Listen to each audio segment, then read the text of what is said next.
اللہ، اے لوگو جو ایمان لائے ہو اللہ کا تقوی اختیار کرو، حق تقاتہ، جیسا کہ اس سے ڈرنے کا حق ہے، ولا تموتن الا وانتم مسلمون،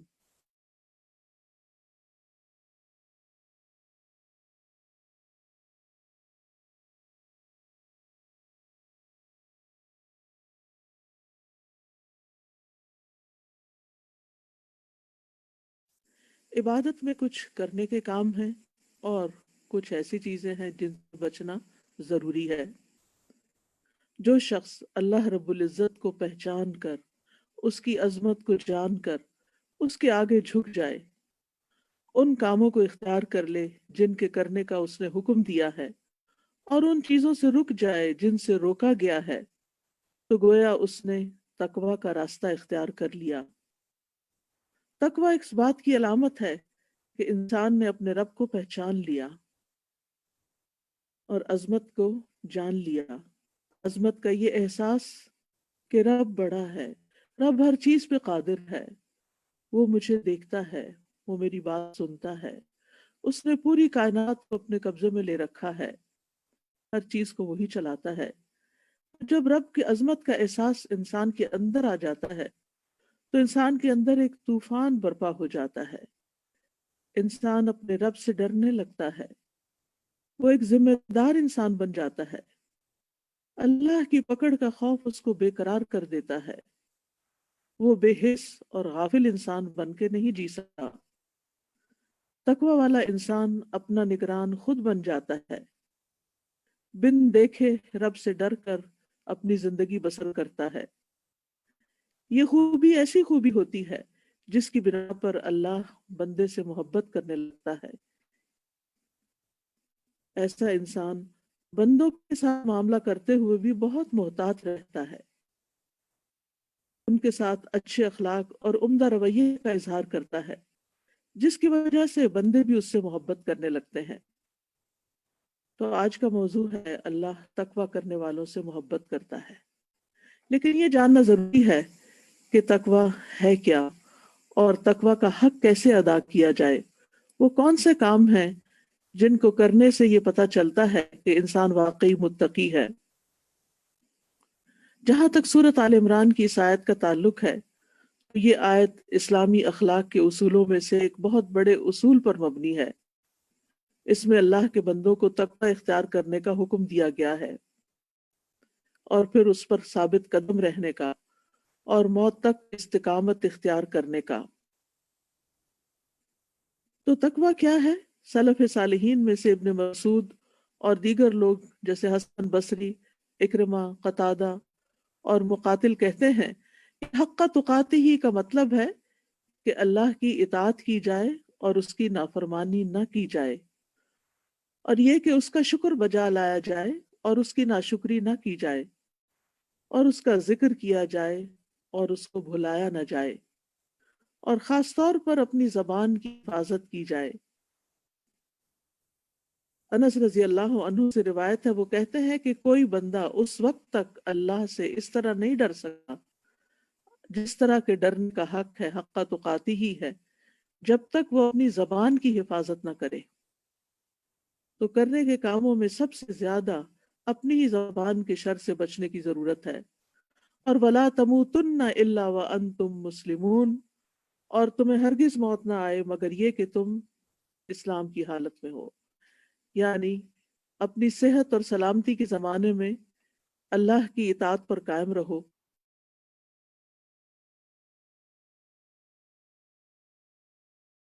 اور تمہارا خاتمہ بھی اسی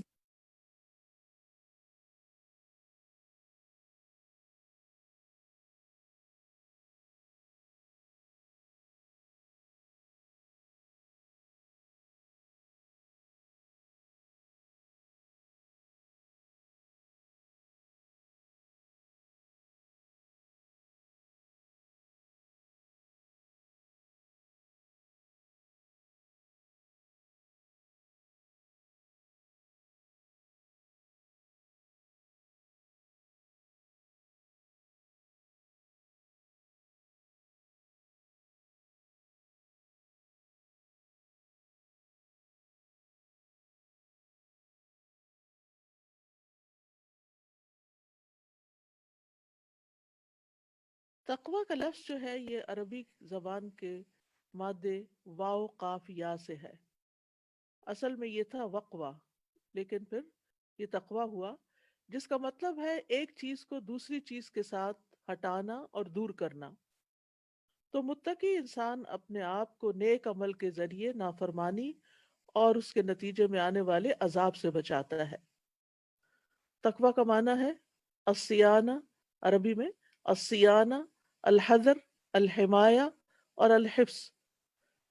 تو صاحب لسان العرب کہتے ہیں کہ تقوی کہتے ہیں خود کو عیبوں سے بچانا اور بچاؤ اور احتیاط اور حفاظت اختیار کرنا. یعنی شریعت میں کمال درجے پر ہر اس چیز سے بچنا جو قیامت کے دن نقصان دے، یعنی اللہ تعالیٰ کے اوامر کو بجا لانا اور نواہی سے اجتناب کرنا. متقین وہ ہوتے ہیں جو گناہوں سے بچتے ہیں اور فرائض ادا کر کے اپنے آپ کو عذاب سے بچاتے ہیں. حضرت علی رضی اللہ عنہ کہتے ہیں کہ تقوی گناہوں پر اصرار کو چھوڑ دینا ہے. یعنی انسان کمزور ہے، انسان سے گناہ ہو جاتے ہیں، لیکن متقی انسان گناہ پر اصرار نہیں کرتا. غلطی ہونے پر وہ فوراً اللہ کی طرف رجوع کرتا ہے. اور فرمایا کہ تقوی کیا ہے؟ الخوف من الجلیل والعمل بالتنزیل والقناعت بالقلیل والاستعداد لیوم الرحیل. اللہ عز و جل سے ڈرنا، وحی الہی یعنی قرآن و سنت پر عمل کرنا، تھوڑے پر قناعت کرنا اور موت کی تیاری کرنا، اور یہ کہ تمہارے اور تمہارے رب کے درمیان کوئی بچاؤ ہو، یعنی اللہ کے عذاب سے بچ جاؤ. انت جعل بینک و بین عذاب اللہ وقایا. اور پھر یہ کہ تقوی یہ ہے کہ انسان اللہ کی عبادت ایسے کرے جیسے اس کو دیکھ رہا ہے، اور اگر وہ نہیں دیکھتا تو اللہ تو اس کو دیکھتا ہی ہے، اور یہی تعریف احسان کی بھی ہے. ابن قیم رحمۃ اللہ علیہ تقوی کی مختلف شرعی تعریفات بیان کرتے ہوئے کہتے ہیں کہ حقیقت میں شرعی تقوی اللہ کی اطاعت میں کیا جانے والا وہ عمل ہے جو ایمان کی حالت میں اور اجر کی نیت رکھتے ہوئے اللہ کے احکامات پر عمل کرنے اور اس کی منہیات کہتے ہیں جن چیزوں سے منع کیا گیا ہے اس سے بچنے کی صورت میں سر انجام دیا جاتا ہے. بس اللہ نے جو حکم دیا ہے متقی انسان حکم دینے والے پر ایمان لاتے ہوئے اور اس کے وعدے کی تصدیق کرتے ہوئے اس پر عمل کرتا ہے، اور جس چیز سے اللہ نے منع کیا ہے وہ منع کرنے والے پر ایمان لاتے ہوئے یعنی اللہ سبحانہ تعالیٰ پر ایمان لاتے ہوئے اور اس کے عذاب سے ڈرتے ہوئے اس کو چھوڑ دیتا ہے. بعض سلف تو یہ بھی کہتے ہیں کہ تم تقوی کی حقیقت کو اس وقت تک نہیں پہنچ سکتے جب تک کہ تم ایسے کام بھی نہ چھوڑ دو جن میں کوئی حرج نہیں، اسی بات سے بچتے ہوئے کہ حرج والے کاموں میں نہ پڑ جاؤ. تم مباح چیزیں بھی اس لیے چھوڑ دو کہ ممنوع سے بچ جاؤ. فیروز آبادی کہتے ہیں کہ تقوی سے مراد ہر اس چیز سے پرہیز کرنا ہے جس میں نقصان ہو، یعنی نقصان دینے والی اور خصوصاً آخرت میں نقصان دینے والی چیزوں سے بچنا، اور وہ ہے نافرمانی اور فضول کام، لغو کام. اسی طرح ابن عمر رضی اللہ عنہ کہتے ہیں کہ بندہ تقوی کی اصل حقیقت کو نہیں پہنچ سکتا جب تک کہ وہ بات بھی نہ چھوڑ دے جو دل میں کھٹکتی ہو، یعنی دل میں شک ڈالنے والی اور کھٹکنے والی بات کو بھی چھوڑ دینا چاہیے. اسی طرح یہ بھی کہا گیا ہے کہ تقوی سے مراد نفس کی لذتوں کو ترک کر دینا اور خواہشات کی مخالفت کرنا ہے. عمر رضی اللہ عنہ نے ابی ابن کعب سے تقوی کے بارے میں پوچھا تو انہوں نے کہا کیا آپ خاردار رستے سے گزرے ہیں؟ انہوں نے کہا کیوں نہیں؟ ابی ابن کعب نے کہا تو آپ کیا کرتے ہیں؟ عمر رضی اللہ عنہ کہتے ہیں سمٹ کر، کپڑے بچا کر اور بھرپور کوشش کر کے احتیاط سے گزرتا ہوں. ابی ابن کعب نے کہا یہی تقوی ہے، یعنی گویا دنیا ایک خاردار جنگل ہے جس میں طرح طرح کی آزمائشیں ہیں، اس میں انسان کے لیے اٹریکشنز ہیں، ڈسٹریکشنز ہیں، جس کی وجہ سے وہ اپنے سیدھے رستے سے بھٹک جاتا ہے.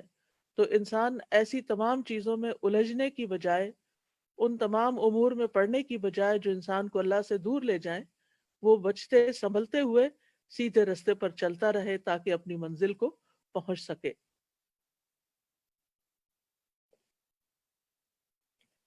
بعض علماء کہتے ہیں تقوی تمام کا تمام اس آیت میں جمع ہے، اور وہ آیت ہے ان اللہ یأمر بالعدل والاحسان وایتاء ذی القربى وینہی عن الفحشاء والمنکر والبغی یعظکم لعلکم تذکرون۔ بے شک اللہ حکم دیتا ہے عدل کا، احسان کا، رشتہ داروں کو دینے کا، اور روکتا ہے بے حیائی کے کاموں سے، برائیوں سے اور سرکشی سے۔ وہ تم کو نصیحت کرتا ہے تاکہ تم نصیحت حاصل کرو۔ تو اس میں کرنے کے کام بھی بتا دیے گئے، اور جن چیزوں سے رکنا چاہیے ان کے بارے میں بھی بتا دیا گیا۔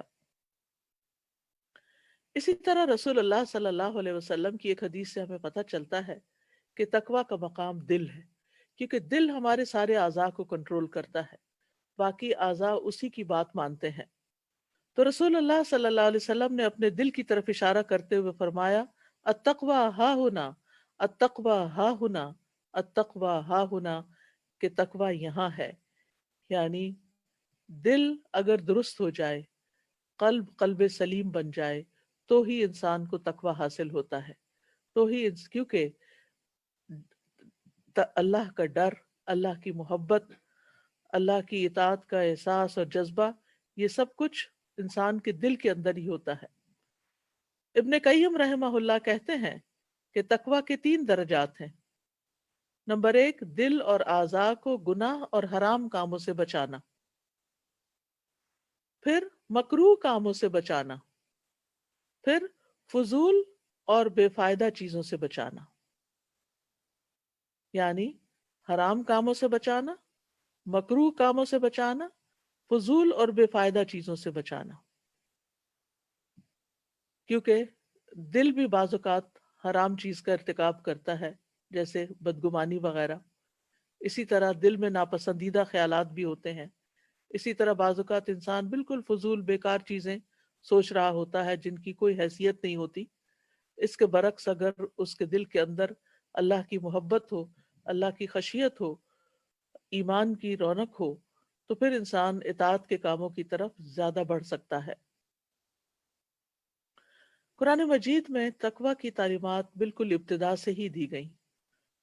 سورۃ البقرہ کے شروع میں ہی اللہ سبحانہ وتعالیٰ فرماتے ہیں کہ ذالک الکتاب لا ریب فیہ ھدی للمتقین، یہ کتاب جس میں کوئی شک نہیں، متقی لوگوں کو ہدایت دیتی ہے۔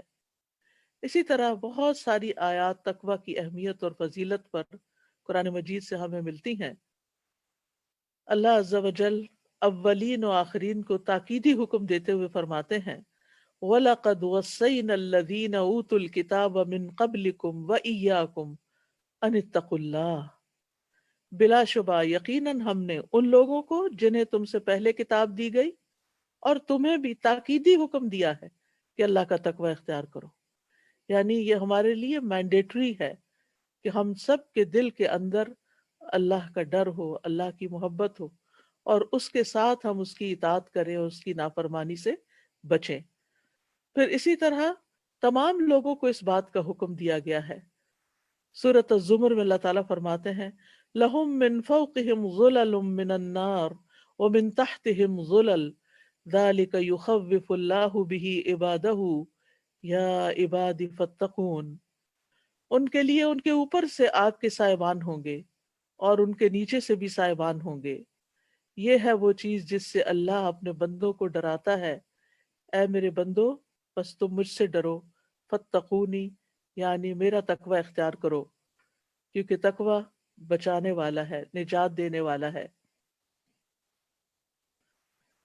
تمام انبیاء اپنی اپنی قوموں کو تقوی کا حکم دیتے رہے۔ نوح علیہ السلام نے کہا اذ قال لهم اخوهم نوح الا تتقون، جب ان سے ان کے بھائی نے نوح علیہ السلام نے کہا کیا تم تقوی اختیار نہیں کرتے؟ سورۃ الشعراء میں متعدد پیغمبروں کی بات کرتے ہوئے اللہ سبحانہ تعالیٰ اسی انداز میں حضرت ہود کے بارے میں فرماتے ہیں اذ قال لهم اخوهم ہود الا تتقون، ان کے بھائی ہود نے ان سے کہا کیا تم تقوی اختیار نہیں کرتے؟ اذ قال لهم اخوهم صالح الا تتقون، جب ان سے ان کے بھائی صالح نے کہا کیا تم تقوی اختیار نہیں کرتے؟ اذ قال لهم اخوهم لوط الا تتقون، جب ان کے بھائی لوط نے ان سے کہا کیا تم تقوی اختیار نہیں کرو گے؟ اذ قال لهم شعیب الا تتقون، جب ان کے بھائی شعیب نے کہا، جب ان سے شعیب علیہ السلام نے کہا کیا تم تقوی اختیار نہیں کرتے؟ وَإِبْرَاهِيمَ إِذْ قَالَ لِقَوْمِهِ اعْبُدُوا اللَّهَ وَاتَّقُوهُ ذَلِكُمْ خَيْرٌ لَكُمْ إِن كُنتُمْ تَعْلَمُونَ، اور ابراہیم علیہ السلام کو جب اس نے اپنی قوم سے کہا اللہ کی عبادت کرو اور اس کا تقوی اختیار کرو، یہ تمہارے لیے بہتر ہے اگر تم جانتے ہو۔ اسی طرح قرآن مجید سے ہمیں یہ بات بھی پتہ چلتی ہے کہ اللہ سبحانہ وتعالیٰ نے ہمیں اپنی عبادت کو جو حکم دیا ہے وہ اپنے فائدے کے لیے نہیں دیا، کیونکہ ہماری عبادت سے اس کو کوئی فرق نہیں پڑتا، ہم کریں یا نہ کریں، لیکن یہ عبادت ہمارے فائدے کے لیے، اور عبادت کا اصل مقصود کیا ہے کہ ہمارے اندر تقوی پیدا ہو۔ سورۃ البقرہ میں اللہ تعالیٰ فرماتے ہیں یا ایھا الناس اعبدوا ربکم الذی خلقکم والذین من قبلکم لعلکم تتقون، اے لوگو اپنے اس رب کی عبادت کرو جس نے تمہیں بھی پیدا کیا اور تم سے پہلے لوگوں کو بھی، تاکہ تم میں تقوی پیدا ہو۔ رمضان کی آمد ہے، اور رمضان کے روزوں کا مقصد بھی ہمارے اندر تقوی پیدا کرنا ہے، لہٰذا اس مہینے کی مناسبت سے بھی ہم سب کو اپنا یہ گول رکھنا چاہیے، مقصد رکھنا چاہیے کہ اس مہینے میں روزے رکھ کر، تراویح پڑھ کر، قرآن کی تلاوت کر کے، قرآن کو سمجھ کے، صدقہ خیرات کر کے، انسانوں کی ہمدردی، کیونکہ شہر المواسات بھی ہے، انسانوں کی ہمدردی کرتے ہوئے ان ساری باتوں کے نتیجے میں جو چیز ہمارے اندر آنی چاہیے، کیونکہ یہ سب تو وسائل ہیں، ذرائع ہیں، لیکن ہمیں کیا کرنا ہے؟ ان سب کاموں کو کر کے یہ دیکھنا ہے کہ ہمارے اندر اللہ کا ڈر پیدا ہو رہا ہے یا نہیں، ہمیں اللہ سے محبت ہو رہی ہے یا نہیں، ہم اللہ کے قریب ہو رہے ہیں یا نہیں۔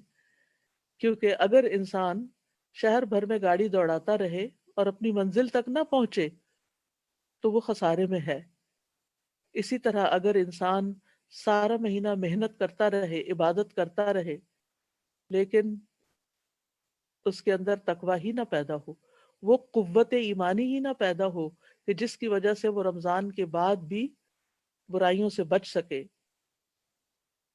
اور نیک کاموں کی طرف لپکے اور نیک کاموں کا شوق رکھے، تو پھر یہ ساری محنت کس کام کی؟ اللہ تعالیٰ فرماتے ہیں یا ایھا الذین آمنوا کتب علیکم الصیام کما کتب علی الذین من قبلکم لعلکم تتقون، اے ایمان والو تم پر روزے فرض کر دیے گئے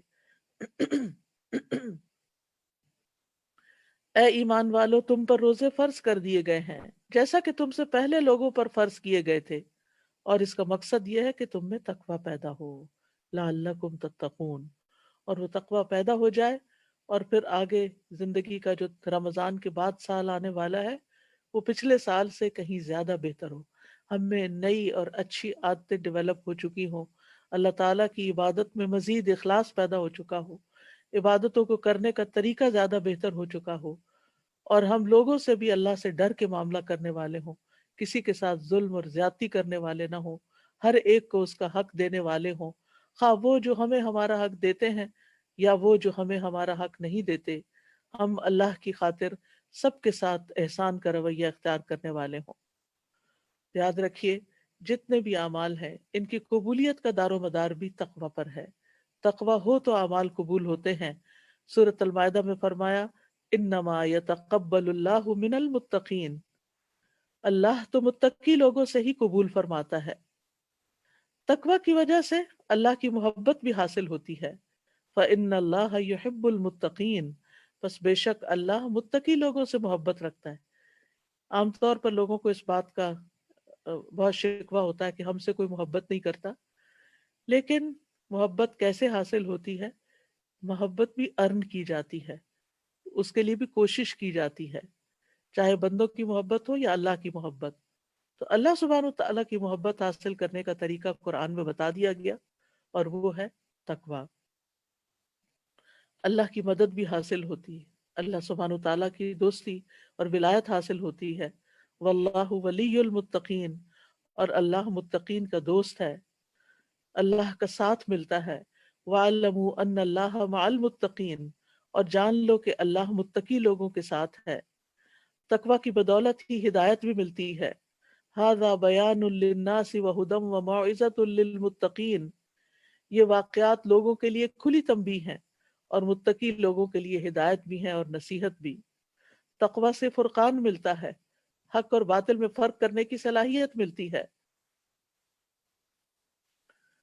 یا ایھا الذین آمنوا ان تتقوا اللہ یجعل لکم فرقانا ویکفر عنکم سیئاتکم ویغفر لکم واللہ ذو الفضل العظیم۔ اے لوگو جو ایمان لائے ہو، اگر تم اللہ کا تقوی اختیار کرو گے تو وہ تمہارے لیے حق و باطل میں فرق کرنے کی بڑی قوت بنا دے گا، اور تم سے تمہاری برائیاں دور کر دے گا، تمہیں بخش دے گا، اور اللہ بڑے فضل والا ہے۔ کتنے بے شمار انعامات ہیں جو تقوی کی بدولت انسان کو ملتے ہیں۔ پھر خوف اور غم سے نجات ملتی ہے، جو آج کے دور میں انسان کا بہت بڑا مسئلہ ہے۔ فرمایا الا ان اولیاء اللہ لا خوف علیہم ولا هم يحزنون الذین آمنوا وکانوا یتقون۔ آگاہ رہو، اللہ کے دوستوں پر نہ کوئی خوف ہوتا ہے، نہ وہ غمگین ہوتے ہیں، وہ جو ایمان لائے اور وہ تقوی اختیار کرتے ہیں۔ تو جب انسان تقوی اختیار کرتا ہے تو انسان کے دل کی حالت بہتر ہو جاتی ہے۔ تقوی دل کا ٹونک ہے جو دل کو مضبوط کرتا ہے، ایمان کو زینت بخشتا ہے۔ پھر یہ کہ مشکلات سے نکلنے کا راستہ بھی تقوی کے ذریعے ہے۔ سورۃ الطلاق میں اللہ تعالیٰ فرماتے ہیں وَمَن يَتَّقِ اللَّهَ يَجْعَل لَّهُ مَخْرَجًا وَيَرْزُقْهُ مِنْ حَيْثُ لَا يَحْتَسِبُ، جو کوئی اللہ کا تقوی اختیار کرے گا تو وہ اس کے لیے مشکلات سے نکلنے کا راستہ پیدا فرما دے گا، اور وہ اس کو وہاں سے رزق عطا فرمائے گا جہاں سے اس کا گمان بھی نہ ہوگا۔ پھر یہ کہ اللہ تعالیٰ معاملات کو آسان کر دیتے ہیں۔ وَمَن يَتَّقِ اللَّهَ يَجْعَل لَّهُ مِنْ أَمْرِهِ يُسْرًا، جو کوئی اللہ کا تقوی اختیار کرے گا تو اللہ اس کے لیے ہر معاملے میں آسانی پیدا فرما دے گا۔ گناہوں کی معافی اور اجر عظیم کا وعدہ کیا گیا ہے تقوی کے ساتھ۔ وَمَن يَتَّقِ اللَّهَ يُكَفِّرْ عَنْهُ سَيِّئَاتِهِ وَيُعْظِمْ لَهُ أَجْرًا، جو اللہ کا تقوی اختیار کرے گا اللہ اس سے اس کی برائیوں کو دور فرما دے گا، اور وہ اس کو بہت بڑا اجر عطا فرمائے گا۔ قیامت کے دن تکلیف اور غم سے نجات بھی تقوی کی بدولت ملے گی۔ وَيُنَجِّ اللَّهُ الَّذِينَ اتَّقَوْا بِمَفَازَتِهِمْ لَا يَمَسُّهُمُ السُّوءُ وَلَا هُمْ يَحْزَنُونَ، اور اللہ نجات دے دے گا ان لوگوں کو جنہوں نے تقوی کیا ان کی کامیابی کی بنا پر، نہ تو ان کو وہاں کوئی تکلیف پہنچے گی اور نہ ہی وہ غمگین ہوں گے۔ کامیابی تقوی کی بنا پر ہے۔ ان للمتقین مفازا، متقین کے لیے یقیناً کامیابی کا ایک مقام ہے، آخرت کے درجات کی بلندی بھی اسی سے ہے۔ والذین اتقوا فوقهم یوم القیامہ، وہ لوگ جنہوں نے تقوی اختیار کیا وہ قیامت کے دن ان سے اوپر ہوں گے۔ جنت کی بشارت بھی تقوی والوں کے لیے ہے۔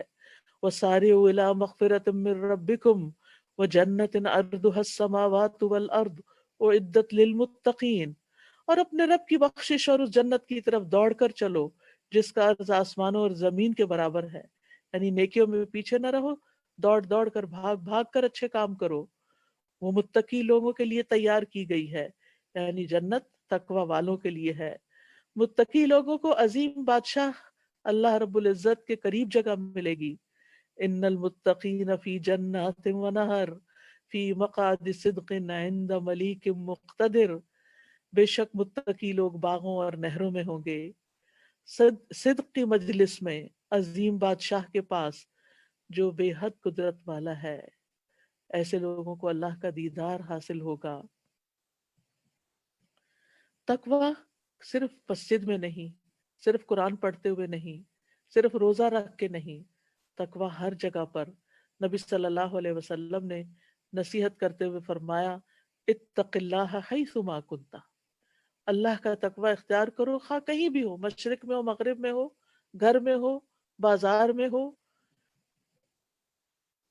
کسی کے ساتھ بھی معاملہ کر رہے ہو، ہر جگہ پر ہی تقوی اختیار کرو، ہر رشتے میں، ہر تعلق میں تقوی، چاہے اللہ سے تعلق ہو یا بندوں سے تعلق ہو، خفیہ طور پر بھی اور ظاہری طور پر بھی. یعنی تقوی کا صرف اظہار نہیں کیا جاتا کچھ مخصوص لباس پہن کے یا مخصوص شکل اور حیت بنا کر، بلکہ اس کا تعلق ظاہر سے زیادہ دل کے اندر ہے.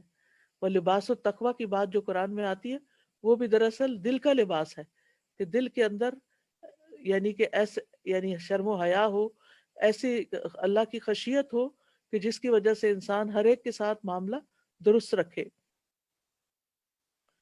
ابو ذر رضی اللہ عنہ سے مروی ہے کہ رسول اللہ صلی اللہ علیہ وسلم نے ان سے فرمایا، میں تمہیں تمہارے خفیہ اور ظاہر ہر معاملے میں اللہ کے تقوی کی وصیت کرتا ہوں. اور پھر یہ ہے کہ استطاعت کے مطابق تقوی اختیار کرنا چاہیے. نبی صلی اللہ علیہ وسلم نے معاذ رضی اللہ عنہ کو یمن کی طرف بھیجا تو انہوں نے کہا، اللہ کے رسول مجھے کوئی وصیت فرمائے. آپ نے فرمایا، حسب استطاعت اللہ کا تقوی اختیار کرو. یعنی اس کا یہ مطلب نہیں کر سکتے ہو تو کرو اور نہیں تو نہیں. سورت آل عمران کی اس آیت نے کہ حق تقاتی ہی کی بات کر کے کہ اس کا حق ادا کرو، کیونکہ تقوی ہر نیکی کی بنیاد ہے، ہر نیکی کی جڑ ہے، ہر خیر کو جمع کرنے کا ذریعہ ہے، اور تقوی ہمارے اعمال کو خوبصورت بنا دیتا ہے. ابو ذر کہتے ہیں، میں نے عرض کیا، یا رسول اللہ مجھے کوئی نصیحت فرمائیے. آپ نے فرمایا، میں تمہیں اللہ کے تقوی کی نصیحت کرتا ہوں، کیونکہ تقوی تمہارے تمام معاملات کو خوبصورت بنانے والا ہے. اللہ کے ہاں عزت بھی تقوی والوں کی ہے. ان اکرمکم عند اللہ اتقاکم. آپ سے پوچھا گیا سب سے زیادہ معزز کون ہے، تو آپ نے فرمایا وہ جو سب سے زیادہ متقی ہو، وہ سب سے زیادہ عزت والا ہے. کہ ان اکرمکم عند اللہ اتقاکم. امام شافعی کہتے ہیں، جس کو تقوی معزز نہ بنائے اس کے لیے کوئی عزت نہیں. یعنی جو تقوی اختیار کر کے باعزت نہیں بنا وہ باعزت نہیں ہے. قیامت کے دن تقوی والوں کو نبی صلی اللہ علیہ وسلم کا ساتھ ملے گا. معاذ بن جبل کہتے ہیں کہ رسول اللہ صلی اللہ علیہ وسلم نے فرمایا، بے شک تمام لوگوں میں سب سے زیادہ میرے قریب متقی ہیں، خواہ وہ کوئی بھی ہو اور کہیں بھی ہو. یعنی کسی بھی رنگ کے، نسل کے، کسی بھی علاقے کے، اور کہیں بھی رہتے ہوں، قریب رہتے ہوں یا دور رہتے ہوں. لیکن قیامت کے دن جتنا زیادہ جس کے اندر تقوی ہوگا وہ اتنا ہی زیادہ نبی صلی اللہ علیہ وسلم کے قریب ہوگا. تقوی کو بڑھانے کے لیے کیا کرنا چاہیے؟ نمبر 1، اللہ کی کتاب کو مضبوطی سے پکڑنا چاہیے. سورۃ البقرہ میں اللہ تعالیٰ بنی اسرائیل سے مخاطب ہو کے فرماتے ہیں، وَإِذْ أَخَذْنَا مِيثَاقَكُمْ وَرَفَعْنَا فَوْقَكُمُ الطُّورَ خُذُوا مَا آتَيْنَاكُمْ بِقُوَّةٍ وَاذْكُرُوا مَا فِيهِ لَعَلَّكُمْ تَتَّقُونَ. جب ہم نے تم پر طور پہاڑ کو بلند کر کے تم سے پختہ عہد لیا تھا. کیا عہد تھا؟ کہ جو کتاب ہم نے تمہیں دی ہے اس پر مضبوطی سے عمل پیرا ہونا، اور جو احکام اس میں درج ہیں انہیں خوب یاد رکھنا، شاید کہ تم متقی بن جاؤ. تو اس سے یہ پتہ چلتا ہے کہ تقوی کے لیے سب سے اہم چیز قرآن مجید کو پکڑ کے رکھنا، اسے پڑھنا، اسے سمجھنا، اس میں تدبر کرنا، اور اسے زندگی بھر کا ساتھی بنانا تاکہ وہ قبر میں بھی ہمارا ساتھی ہو. دوسری چیز، سنت رسول اللہ صلی اللہ علیہ وسلم کی پیروی کرنا. ایک شخص نے عمر بن عبدالعزیز کو لکھا جس میں اس نے تقدیر کا مسئلہ پوچھا، تو انہوں نے جواب میں لکھا، اما بعد، میں تمہیں اللہ سے ڈرنے کی وصیت کرتا ہوں، اور یہ کہ اس کے معاملے میں اعتدال سے کام لو، اللہ کے نبی کی سنت کا اتباع کرو، اور بدعت کرنے والوں کی بدعات سے دور رہو، جبکہ آپ کی سنت جاری ہو چکی ہے، اس میں لوگوں کی ضروریات پوری ہو چکی، پس سنت کو لازم پکڑو، کیونکہ اللہ کے اذن سے وہ تمہارے لیے بچاؤ کا ذریعہ ہے. پھر اللہ کے راستے کی اتباع کرنا اور دوسرے راستے چھوڑ دینا. وَأَنَّ هَذَا صِرَاطِي مُسْتَقِيمًا فَاتَّبِعُوهُ وَلَا تَتَّبِعُوا السُّبُلَ فَتَفَرَّقَ بِكُمْ عَنْ سَبِيلِهِ ذَلِكُمْ وَصَّاكُمْ بِهِ لَعَلَّكُمْ تَتَّقُونَ. اور بلا شبہ یہی میری سیدھی راہ ہے، لہٰذا اسی پر چلتے رہو، اور دوسری راہوں پر نہ چلو ورنہ تمہیں اللہ کے راستے سے جدا کر دیں گی. اللہ نے تمہیں انہی باتوں کا حکم دیا ہے شاید کہ تم متقی بن جاؤ. تو صراط مستقیم کی پیروی کرتے رہنا یہ انسان کو تقوی کے اوپر جما دیتا ہے. پھر ہدایت پر استقامت اختیار کرنا. والذین اہتدوا زادہم ھدی وآتاہم تقواہم. جن لوگوں نے ہدایت پائی اللہ ان کو اور زیادہ ہدایت دیتا ہے اور تقوی عطا کر دیتا ہے. تو ہدایت کے راستے پر رہنا جو ہے وہ انسان کو تقوی کے حصول میں مدد دیتا ہے. تقوی کے حصول کے لیے دعا بھی کرنی چاہیے. صحیح مسلم میں ایک دعا آتی ہے جس میں براہ راست تقوی کا سوال کیا گیا ہے. اللہم انی اسألک الہدی والتقی والعفاف والغنی. اے اللہ میں تجھ سے ہدایت، تقوی، پاک دامنی اور غنا کا سوال کرتا ہوں. اللہم آت نفسی تقواہا وزکیہا انت خیر من زکاہا انت ولیہا ومولاہا. اے اللہ میرے نفس کو تقوی دے، اس کو پاکیزہ کر دے. تو ہی اس نفس کو سب سے بہتر پاک کرنے والا ہے اور تو ہی اس کا کارساز اور مولا ہے. اور چوتھی چیز ہے صحبت صالح. اگر انسان ایسے لوگوں کے ساتھ رہتا ہے جو اپنی زبان کی حفاظت کرتے ہیں، جو اپنی نگاہوں کی حفاظت کرتے ہیں، جو اپنے منہ میں لے جانے والے لقمے کی حفاظت کرتے ہیں کہ وہ حرام کا نہ ہو حلال کا ہو، تو ایسے لوگ، ان کی کمپنی میں رہنا انسان کو تقوی میں مددگار ہوتا ہے. آیت کے آخری حصے میں فرمایا وَلَا تَمُوتُنَّ إِلَّا وَأَنْتُمْ مُسْلِمُونَ. اور تمہیں موت نہ آئے مگر یہ کہ تم مسلمان ہو. یعنی ساری زندگی تقوی پر قائم رہو، استقامت اختیار کرو تاکہ مرتے وقت بھی تم اللہ کے فرما بردار ہو. تو گویا دوسرے لفظوں میں پھر تقوی کیا ہوا؟ مسلسل اللہ کی فرما برداری کی حالت میں رہنا اور اس کے لیے تگ و دو کرنا. ہم سب جانتے ہیں کہ موت ایک اٹل حقیقت ہے، ہم میں سے ہر ایک کو واپس جانا ہے. کل نفس ذائقۃ الموت. ہر شخص کو موت کا مزہ چکھنا ہے، لہٰذا اس کی تیاری بہت ضروری ہے. دنیا میں اگر ایک چھوٹا سا سفر بھی درپیش ہو تو گھنٹوں پہلے اور بعض اوقات دنوں اور ہفتوں اور مہینوں پہلے تیاری شروع کر دیتے ہیں. لیکن موت کے لیے ہم کیا تیاری کر رہے ہیں؟ ہم سب کو سوچنا چاہیے کہ آگے کے لیے کیا سامان جمع کیا ہے، کیونکہ جب ہم اللہ کی طرف لوٹ کر جائیں گے تو وہاں یا جنت ہے یا جہنم ہے، اور وہ ایسی جگہ ہے جہاں سے آگے کوئی جگہ نہیں، وہاں سے کوئی واپسی بھی نہیں اور اس کے بعد کہیں اور بھی نہیں جانا. وہ ایسی ہمیشگی ہے جس میں موت نہیں آئے گی. وہاں ایسے جسم ہوں گے جو مریں گے نہیں. لہٰذا اس وقت کے لیے تیاری کرنی چاہیے اور اس کے لیے اپنی منزل کا تعین ہونا بہت ضروری ہے زندگی میں، اور اس کے لیے تیاری بھی کرنی چاہیے. موت کے لیے تیاری کرنے والا دراصل عقل مند انسان ہے. تو یاد رکھیے یہ زندگی بڑی قیمتی ہے. آج عمل کا وقت ہے اور کل حساب ہوگا، اور عمل کا وقت نہیں رہے گا. لہٰذا عمل کے وقت میں ہمیں عمل کرتے رہنے کی ضرورت ہے. اور انسان کے لیے حسن خاتمہ بہت ضروری ہے. یہاں بنیادی طور پر جس چیز کی بات کی گئی ہے وہ وَلَا تَمُوتُنَّ إِلَّا وَأَنْتُمْ مُسْلِمُونَ. تمہیں موت نہ آئے مگر یہ کہ تم مسلمان ہو، تمہارا انجام اچھا ہو، تمہارا اختتام اچھا ہو. انبیاء علیہ السلام اپنی اولاد کو اسلام کی حالت میں فوت ہونے کی وصیت کرتے رہے. وَوَصَّى بِهَا إِبْرَاهِيمُ بَنِيهِ وَيَعْقُوبُ یا بنی ان اللہ اصطفیٰ لکم الدین فلا تموتن الا وانتم مسلمون. اور اسی کی وصیت ابراہیم نے اپنے بیٹوں کو کی اور یعقوب نے بھی. اے میرے بیٹو، بے شک اللہ نے تمہارے لیے یہ دین چن لیا ہے تو تم ہرگز فوت نہ ہونا مگر اس حال میں کہ تم فرما بردار ہو.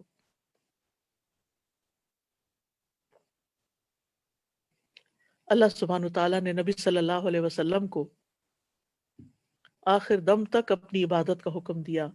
وَعْبُدْ رَبَّكَ حَتَّى يَأْتِيَكَ الْيَقِينُ. اور اپنے رب کی عبادت کیجئے حتیٰ کہ آپ کے پاس یقینی بات یعنی موت آ جائے. تو جو لوگ نیکی کے راستے پر فوت ہوں ان کے لیے موت کے وقت خوشخبریاں ہوں گی. یا ایتھا النفس المطمئنہ ارجعی الی ربک راضیۃ مرضیہ فادخلی فی عبادی وادخلی جنتی.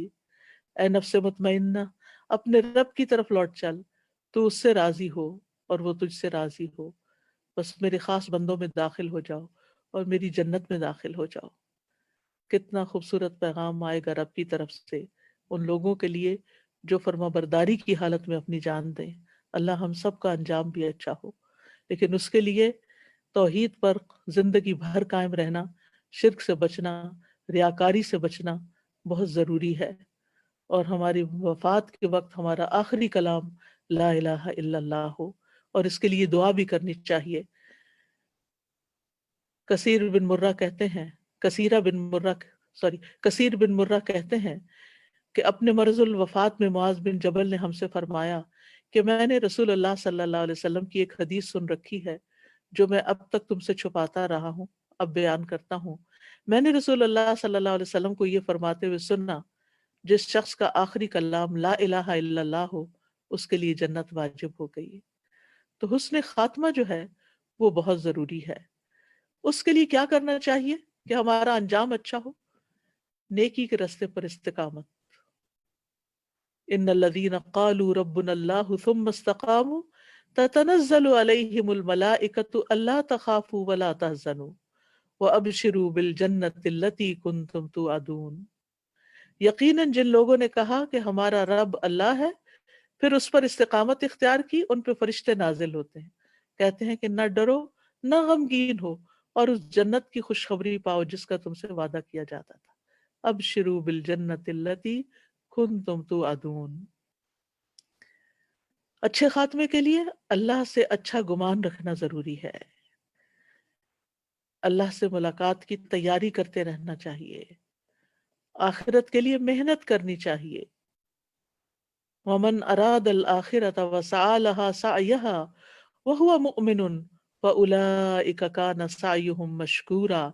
جو شخص آخرت کا ارادہ کرے اور اس کے لیے اپنی مقدور پر کوشش بھی کرے، یعنی جتنی کوشش کرنی چاہیے، وسعى لها سعيها، اور وہ مومن بھی ہو، تو ایسے لوگوں کی کوشش کی قدر کی جائے گی۔ پھر اسی طرح ایمان کے ساتھ فرائض کی حفاظت۔ نبی صلی اللہ علیہ وسلم نے فرمایا یہ 5 باتیں ہیں جو ان کو ایمان کے ساتھ بجا لایا جنت میں داخل ہوگا۔ جس نے 5 نمازوں کی حفاظت کی اور ان کے وضو، ان کے رکوع اور سجود اور ان کے اوقات کے ساتھ، یعنی اوقات کی بھی حفاظت کی، رمضان کے روزے رکھے، بیت اللہ کا حج کیا اگر زیادہ راہ کی طاقت رکھتا ہو، اور خوش دلی کے ساتھ زکوٰۃ ادا کی، تو یہ اعمال انسان کو جنت میں لے جانے والے ہیں۔ ایک اور روایت میں آتا ہے کہ جو شخص اللہ اور اس کے رسول پر ایمان لائے، نماز قائم کرے، رمضان کے روزے رکھے، تو اللہ پر حق ہے کہ وہ اسے جنت میں داخل کرے۔ اور یہ سب کچھ صرف رمضان کی حد تک نہیں بلکہ ساری زندگی کرتے رہنا ہے، اور پھر خالص اللہ رب العزت کی خاطر کرنا ہے، اخلاص کے ساتھ کرنا ہے، نیک نیتی کے ساتھ کرنا ہے۔ رسول اللہ صلی اللہ علیہ وسلم نے فرمایا جو شخص اللہ کا چہرہ چاہنے کے لیے لا الہ الا اللہ کا اقرار کرے اور اسی پر اس کا اختتام ہو تو وہ جنت میں داخل ہوگا۔ پھر نیک اعمال کا زاد راہ اکٹھا کرتے رہیں۔ اللہ سبحانہ وتعالی فراغت کے اوقات میں اللہ سبحانہ وتعالیٰ کا کثرت سے ذکر کریں، توبہ استغفار کرتے رہیں، موت کا کثرت سے تذکرہ کرتے رہیں، اپنے مرنے کو قریب ہی سمجھیں، اور اچھی موت کے لیے دعا بھی کریں۔ نیک لوگوں کے ساتھ فوت ہونے کی دعا کرنی چاہیے۔ سورۃ آل عمران میں آتا ہے ربنا اننا سمعنا منادیا ینادی للایمان ان آمنوا بربکم فآمنا ربنا فاغفر لنا ذنوبنا وکفر عنا سیئاتنا وتوفنا مع الابرار۔ اے ہمارے رب، بے شک ہم نے ایک آواز دینے والے کو سنا جو ایمان کے لیے آواز دے رہا تھا کہ اپنے رب پر ایمان لے آؤ، تو ہم ایمان لے آئے۔ اے ہمارے رب، بس ہمارے گناہ بخش دے اور ہم سے ہماری برائیاں دور کر دے اور ہمیں نیکیوں کے ساتھ فوت کر۔ پھر اسلام کی حالت میں فوت ہونے کی دعا کرنی چاہیے، ربنا افرغ علینا صبرا وتوفنا مسلمین۔ اے ہمارے رب، ہم پر صبر انڈیل دے اور ہمیں اس حال میں فوت کر کے ہم فرما بردار ہوں۔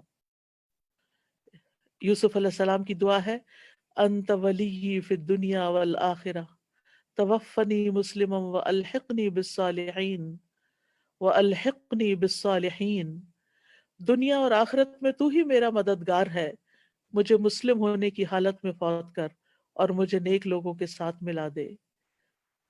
اللہ سے اسلام کی حالت میں زندہ رہنے اور اسلام کی حالت میں فوت ہونے کی دعا کرنی چاہیے۔ اللہم توفنا مسلمین واحینا مسلمین والحقنا بالصالحین غیر خزایا ولا مفتونین۔ اے اللہ ہمیں حالت اسلام میں موت عطا فرما، حالت اسلام میں زندہ رکھ اور نیک لوگوں میں شامل فرما کہ ہم نہ رسوا ہوں اور نہ ہی کسی فتنے کا شکار ہوں۔ تو پھر کرنے کے کام کیا ہیں؟ ہمیں تقوی اور اسلام کے ساتھ زندگی بسر کرنی ہے۔ تقوی دل کے حال کا نام ہے اور اسلام ظاہر کا نام ہے، یعنی اپنے ظاہر اور باطن کو خوبصورت بنانا ہے، اور پھر اللہ سبحانہ وتعالیٰ کی خاطر زندگی بسر کرنی ہے، اپنے فرائض ادا کرنے ہیں، کسی نیکی کو حقیر نہیں سمجھنا، چاہے وہ کتنی ہی چھوٹی کیوں نہ ہو۔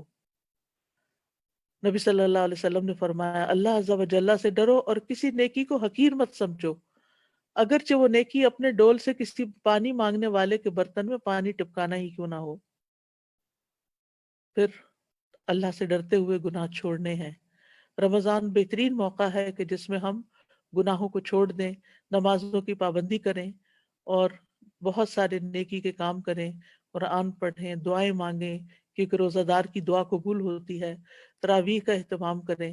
اس سال کرونا وائرس کی وجہ سے لوگ مسجدوں میں اگر نہیں جا سکتے اور احتیاط کے تقاضے کے تحت اگر اجتماعی عبادت نہیں ہو سکتی، ہر کوئی اپنے اپنے گھر پر ہے، تو خاص طور پر تراویح کے وقت آپ مصحف کھول کر، چاہے آپ اپنے موبائل سیل سے فون سے کھولیں یا آپ قرآن مجید سے کھولیں، دیکھ کر تراویح پڑھ سکتے ہیں۔ اور اگر گھر میں زیادہ لوگ ہیں تو ایک شخص دیکھ کر تراویح لیڈ بھی کر سکتا ہے، یعنی مصحف سے دیکھ کر بھی پڑھا سکتے ہیں۔ حضرت عائشہ رضی اللہ تعالیٰ عنہ کے غلام تھے ذکوان، وہ مصحف سے دیکھ کر نماز لیڈ کرتے تھے۔ پھر اسی طرح ہم اپنی زندگیوں کا محاسبہ کریں، جائزہ لیں کہ ہمارے اندر کون کون سے حرام کام ہیں، تو اللہ کے ڈر سے ان کو چھوڑ دیں، اپنی خواہشات قابو میں رکھیں۔ روزہ تو ہمیں سیلف کنٹرول سکھاتا ہے، جن چیزوں کے لیے ٹمپٹیشن ہوتی ہے ان کو انسان روزے میں چھوڑ دیتا ہے، چاہے کتنی ہی پسند کی چیز کیوں نہ ہو۔ تو اسی طرح بری خواہشات پر بھی قابو رکھیں، اپنی نظروں کی حفاظت کریں۔ نظروں کی حفاظت میں صرف ظاہری طور پر نہیں بلکہ موبائلز کے اوپر بھی، فونز کے اوپر بھی تصویریں دیکھنا، عورتوں کے لیے مردوں کی یا مردوں کے لیے عورتوں کی، یا پونز یعنی ننگی تصویریں دیکھنا، یہ سب کچھ حرام میں آتا ہے، اس سے انسان کو بچنا چاہیے۔ پھر اپنی زبان کی حفاظت کریں، اپنے باطن کی حفاظت، اپنے خیالات کی حفاظت۔ ابن تیمیہ رحمۃ اللہ علیہ کہتے ہیں کہ جب آپ باطنی چیزوں کو اچھا کر لیں گے تو اللہ ظاہری چیزوں کو بھی اچھا کر دے گا، یعنی اندر سے اٹھے گا، اندر کو اچھا کرنے کی فکر کریں تو ظاہر خود بخود ٹھیک ہو جائے گا۔ لباس کے معاملے میں اللہ کا تقوی اختیار کریں، لوگوں سے بے نیاز رہیں، مخفی رہیں، لوگوں سے بہت زیادہ ایکسپیکٹیشنز نہیں رکھیں، خاموشی سے کام کریں، نیکیاں چھپ چھپ کر نیکیاں کریں، اپنے ساتھ اپنے گھر والوں کو بھی تقوی کی نصیحت کریں۔ قُوا انفسکم و اہلیکم کی تفسیر میں مجاہد کہتے ہیں تم اپنے آپ کو اور اپنے گھر والوں کو اللہ کا تقوی اختیار کرنے کی نصیحت کرو اور انہیں ادب سکھاؤ۔ پھر خادموں کے ساتھ نرم سلوک کریں، جانوروں کے ساتھ اچھا برتاؤ کریں، کیونکہ ان کے بھی ہم پر حقوق ہیں۔ نبی صلی اللہ علیہ وسلم نے فرمایا تھا ان بے زبان جانوروں کے معاملے میں اللہ کا تقوی اختیار کرو۔ تقوی کی خاطر صلہ رحمی کریں، رشتہ داروں کو میسج بھی بھیجیں، لیکن ایک بات سے پرہیز کریں کہ ہر شخص اٹھتا ہے اور ایک میسج رمضان مبارک کا سب کو گروپس میں ادھر ادھر پوسٹ کرنا شروع کر دیتا ہے، جس سے میسیجز کی تعداد بہت زیادہ بڑھ جاتی ہے۔ تو اس طرح کے کاموں سے بھی ذرا پرہیز کریں تاکہ دوسروں کا وقت ضائع نہ ہو اور زیادہ سے زیادہ وقت کو، یعنی رمضان کے انتہائی قیمتی وقت کو اللہ تعالیٰ کے ذکر اذکار میں گزاریں اور نیکیوں میں اور عبادت کے کاموں میں گزاریں، نہ کہ سارا وقت موبائل پہ میسیجز ہی چیک کر کے جواب دیتے رہیں۔ پھر یہ کہ لوگوں سے درگزر کریں، وَأَنْتَعْفُوا أَقْرَبُ لِلتَّقْوَىٰ، معاف کرنا تقوی کے سب سے زیادہ قریب ہے۔